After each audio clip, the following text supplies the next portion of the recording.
Welcome back to America Decides. Here is a quote you don't hear every day. You ready? I feel like Satan is running his campaign, unquote. Those are the words of a prominent anti-abortion activist about Republican presidential nominee Donald Trump. Her voice is featured in a new article from NOTUS, exploring the growing divide within the anti-abortion movement caused by former President Trump's, it's fair to say, mixed messages on this issue. In response to that quote, a spokesperson for the Trump campaign told NOTUS the former president has clearly and consistently said, quote, the issue of abortion should be decided by the people in their respective states, not by the federal government in D.C. NOTUS reporter and co-author of this article, Oriana González, is here in our D.C. studio. Great to see you. Thank you so much for your time. I think I understand the context of that quote, but flesh it out for us, please. Absolutely. This discontent amongst the anti-abortion advocates has been brewing for quite a while. We saw it particularly grow when Trump said that abortion was a state's issue. Then after that, he changed the Republican platform and got rid of decades-old language calling for a federal abortion ban. And so what's going on is that anti-abortion leaders are kind of flabbergasted because they were like, oh, this is the guy that in 2016 and in 2020 courted us. He promised us at least a federal 20-week abortion ban. He told us that he would change the judiciary to change and overturn Roe v. Wade.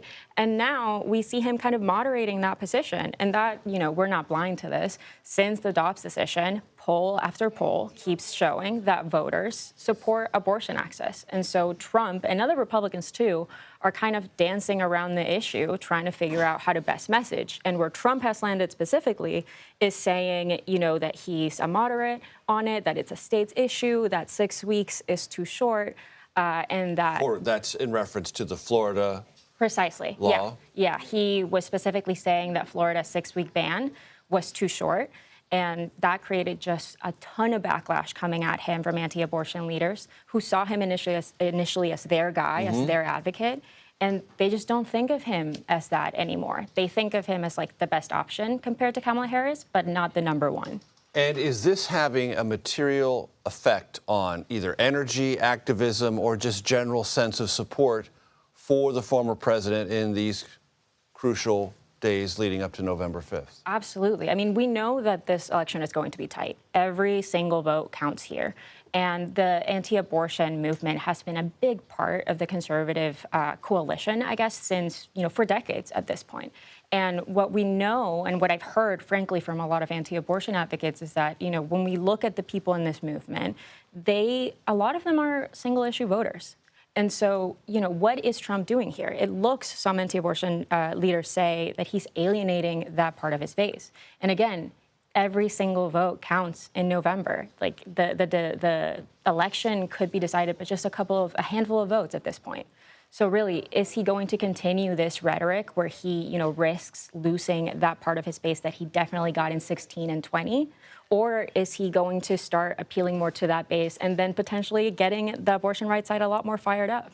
And it doesn't appear there's any clean way out for Trump on this, because if he switches, then everyone in suburban and exurban America, crucial parts of the election demographics, look at that and say, okay, he's veering hard right in response to his base. If he doesn't, he risks deepening this alienation. Oh, absolutely. And we already know that the abortion rights has been a winning topic, a winning issue for Democrats. And they're really pushing, not only that they're the party that will protect abortion access, but they're pushing the message that Trump is going to lead to a federal abortion ban, that all 50 states are going to ban abortion because of him, because, you know, he continues to brag that, you know, he's the reason why Roe v. Wade got overturned. And so where we are right now is this kind of situation for the GOP where they're, and I've heard this before, they're the dog that caught the car.